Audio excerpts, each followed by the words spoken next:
Hi, I'm Siddhartha Sareen and we at Youth for Work will now discuss a few tips and tricks that will help you to crack SRM JEEE exam. You need speed to finish SRM JEEE exam within the prescribed time limit. Practice physics and mathematics problems by memorizing formulas. Make mathematics your strong suit. Practice questions to solve them within time to increase efficiency. The trick here is to make up math formulas by heart so that they come in handy while solving a problem. Remember, negative marking is not a factor here. Therefore, try to attempt all questions. Manage your time properly. Give appropriate amount of time to each section. Try to improve your time by practicing as many online tests as possible. Youth for Work provides online mock tests with time limit attached to each question.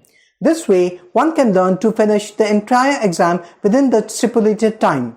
Studying in a stretch for hours can be tedious and hard and also not so good. Therefore, try to study at several times in regular sessions during a day.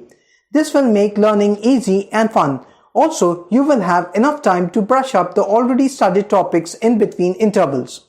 So, if you value the content of our video, please like, share, comment and subscribe to our channel.